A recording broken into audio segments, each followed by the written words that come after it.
So how do you decide how much to charge for your design services? It's a common question. You could do it like I did when I first started freelancing and ask your friends. You can make a guess at it. I chose $45 an hour for no particular reason, but what I found out was that $45 an hour, once you take out taxes and the computer and software and office supplies, ends up being a lot less than $45. So I'm gonna show you the right way to do it today. There's two versions. There's a simplified version and there's a more complicated version. So the spreadsheet comes bundled with my startup toolkit. If you want to go ahead and pick that up, it comes with a whole host of resources that'll help you get started with your design business. If you want to pick it up separately, it's available separately too. All right, let's get into it.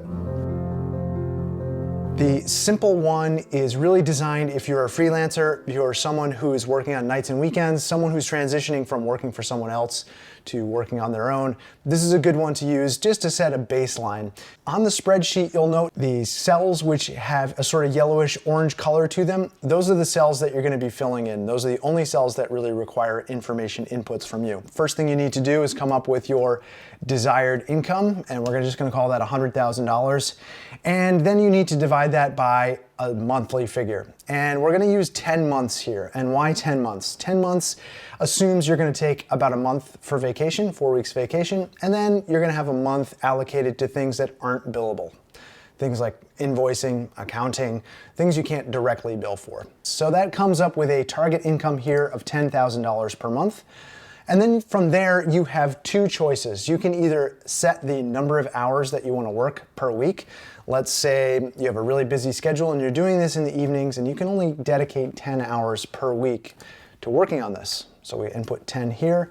We come up with a billing rate that way. Now that spits out, in this particular instance, $250 per hour. And you have to ask yourself, is what I'm doing equivalent to a $250 an hour billing rate? And if you don't have an office, you don't have a lot of overhead, convincing a client that a $250 per hour billing rate may be a little tricky. So here's where you may have to shift into the other spreadsheet, and we'll get to that in a minute. Second option you have here is to set a billing rate. So you determine, well, $250 is not a little bit high for what I'm doing. I don't have an office, I don't have all this overhead. So maybe I'll set it at $65 an hour. Now, what this does is just looks at the desired annual income that you put into the first cell, and it does the math for you, and it comes up with 38 target billable hours per week to work based on 154 hours per month. Now, you may look at that and say, wow, that is actually a lot more hours than I have time to dedicate to this. So you may need to adjust your billing rate accordingly, and you can use this spreadsheet to do that. This simplistic view of an hourly billing rate is not going to give you all the information you probably need, and that's why we have the break-even analysis. That's the more complex sheet. We're going to move on to that next. So I promise this isn't as intimidating or complex as it might look initially. The orange yellow cells are the ones you need to fill in again, and we're gonna start right in the upper left-hand corner. I am a sole proprietor myself, so it's just me as the principal. I have no other staff members. If you have other staff members, architects, admin staff, you can add them here. The proper way to do that is to click on the row and click Insert, and that preserves the functions and the formulas that are already working in this chart. So don't go ahead and modify cells if you don't know what they're doing. It's all set up to work for you once you input information into the yellow-orange cells. So as a principal, the first column we're going to encounter is this utilization rate. And all that means is the percentage of time that you're working that is actually billable. So as a principal of my business, I'm not able to bill for every hour that I actually work in here because I'm trying to drum up new work. I'm working on advertising, I'm maintaining the website, I'm answering phone calls, all the things that are not directly billable to a client. So my utilization rate is about 50%. The range for a principal goes between 50 and probably 65%. Your mileage may vary. That's just a good guideline to use. For people like architects, other staff members, interns maybe, you can expect that utilization rate to be 80, maybe even as high as 90%. Not every hour that someone works in an office is going to be billable, so there needs to be some accounting for that. Here I've used 85%, you can see that. The next column over, 2,080 annual hours, that's taking 52 weeks in a year and multiplying it by 40 hours per week. This spreadsheet does not capture any overtime hours. That's not what this is designed for. The next column is the salary expense, and this again is where you have to input whatever numbers you're looking for. If it's $150,000, That's what it is. So if you have employees and you know what these numbers are, great. If you want to just make a guess for yourself, you may just have to do that. Even if it's just you in the business, you need to be paying yourself a salary. This is the way to capture the true health of a business. You are taking a salary because you have to support your family, you need to put food on the table, you need to pay your rent. Now from here, we come up with this column. Column F shows the hourly average, and that just takes the salary expense and divides it by the annual hours. The spreadsheet allocates direct labor expenses and indirect labor expenses according to the utilization rate. So the higher the utilization rate, the more is attributable to direct labor costs. You don't have to worry about this yet, but it will come into play as we get to and looking at the overhead rate down below. We're gonna leave these things for later. We're gonna come down to this zone, the office and operating expenses. If you've filed taxes before, you probably have some idea what these are. These are things like rent, cell phone, utilities, insurance costs, licensing fees. These are all expenses directly attributable to keeping the lights on in your business. Now, if you haven't filed your taxes yet and you're just getting started in this, you can make some educated guesses on what your internet might cost, what your rents might cost, software, things like that. Fill those in with as much information as you possibly know or can tell. If you don't know, or you really have no way of guessing what they are, I gave a guideline in the spreadsheet that should help you determine that as a percentage of your labor costs, okay? But try and use some estimated figures if you possibly can. Once you input information into here, you'll see that the numbers update automatically in the spreadsheet. These are not totals for my actual business. I'm just using some working figures in here. From there, we need to also figure out payroll taxes and benefits. And again, if you don't know what those are, you haven't paid taxes before, I give you a guideline in the spreadsheet to help you figure out what that is. From there, we're gonna total the operating expenses all the way through our indirect and direct labor expenses, payroll taxes and benefits, and we're gonna come up with this number, which is the break-even cost. So the break-even cost means you're paying all of your employees and you're paying all your bills to keep the office open and running, but you're not making any profit. And that's not good because we want to make profit. So we're going to move down here to this cell. This is the cell where you input your desired profit margin here, and that's going to do all the math for you. Basically, you're going to take your break-even cost and you're going to divide that by the complement of the desired profit margin. So a word of caution here, don't make this mistake. I don't want you to take 20%, if that's your desired profit margin, and multiply your break-even cost by that number. What that will do is result in this number. Now, I've done this just as an example so you can see what doing that means. If you take your break-even cost and you multiply it by 0.2, you come up with 54,250 as the profit, desired profit. And if you add that to your break-even cost and you do the math again, that actually results in a 17% profit margin. And I have seen this mistake made other places online if you're Googling around about this, trying to figure out about multipliers and profit margins. So don't make that mistake. If you use this spreadsheet, it does all the math for you. So we come up with our profit margin. From there, we're gonna be able to determine our overhead rate and our break-even rate. Okay, now these things are, you've probably heard of overhead rates before. The overhead rate is basically how lean your business is. So the lower that number is, the more lean it is, the less overhead costs you have. So when you trim your office expenses, this number goes down. The higher it gets, the more expensive it is to operate your office. So whether that's through employees, indirect labor costs, or travel expenses, or whatever it might be, you want to keep an eye on it. It's important to know what this number is. And you can see that that number is directly related to the break-even rate. So the break-even rate you can kind of think of like this. For every dollar we're going to pay somebody in a salary expense, we need to earn that dollar back, plus we need to earn another $1.38 in this particular spreadsheet just to break even, right? Now we don't want to break even, we want to make a profit. And we're going to talk about that next in our columns over here.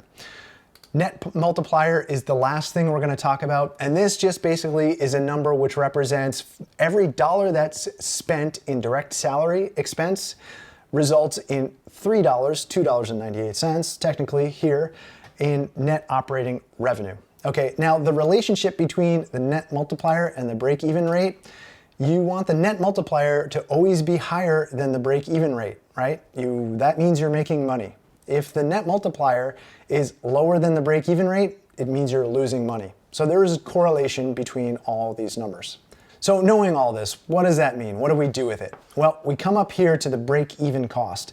The break-even cost shows for this particular person, and that's me, principal, making $100,000 a year in salary expense. To break even and pay all the bills and keep the lights on, I need to be billing out at $115 per hour. And I need to be working at this utilization rate. So half my billable hours, 1,040 hours in this year, I need to be billing out at $115 an hour. But we've already determined we don't want to just break even. We want to make a profit. So when we enter our profit percentage here, that spits out this number, which is 143. So to earn 20% profit on top of our break-even cost, I need to be billing out at $143 per hour.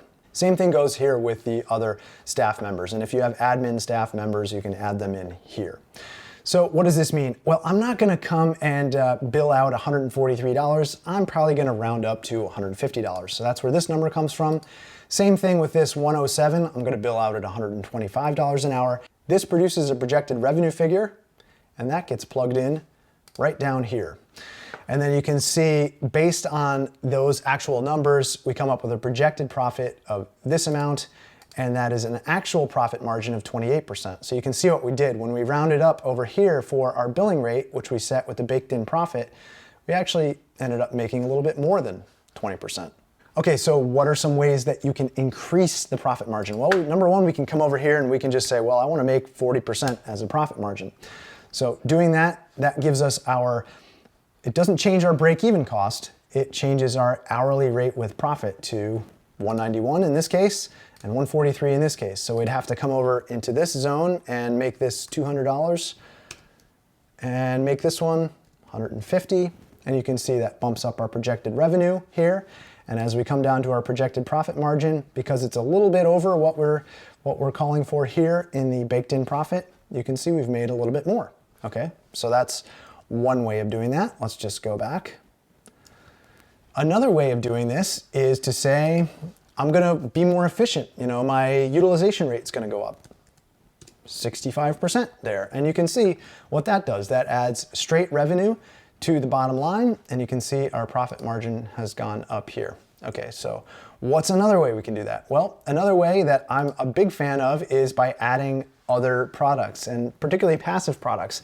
So passive products add dollar for dollar, they increase your profit margin. Every dollar you make in passive income is a dollar you get to keep in profit. So I'm a huge fan of these, and I've just filled these in with some random numbers.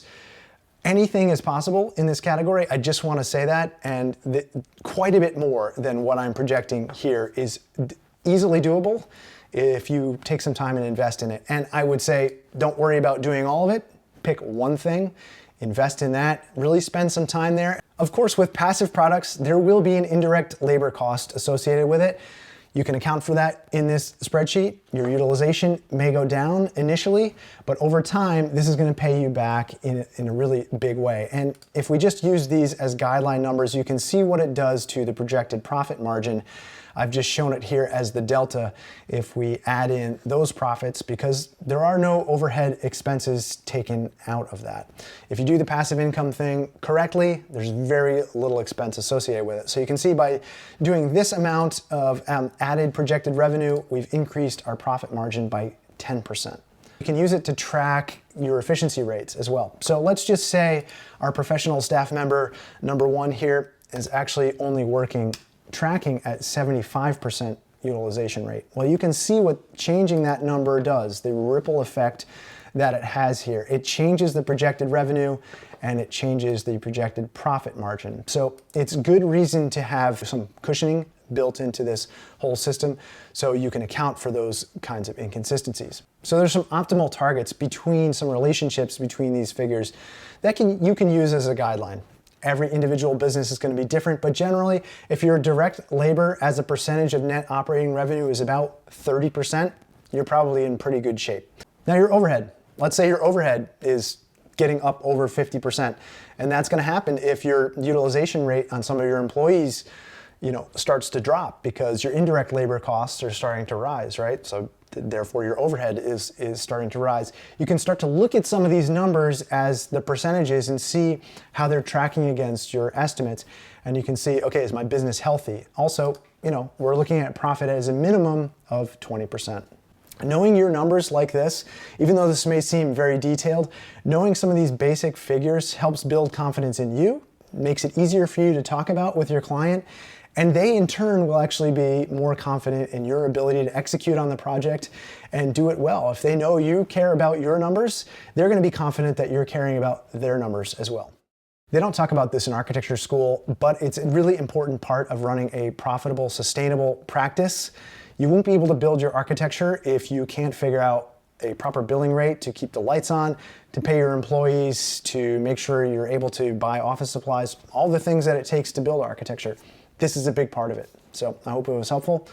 We'll see you again next time. Cheers, my friends.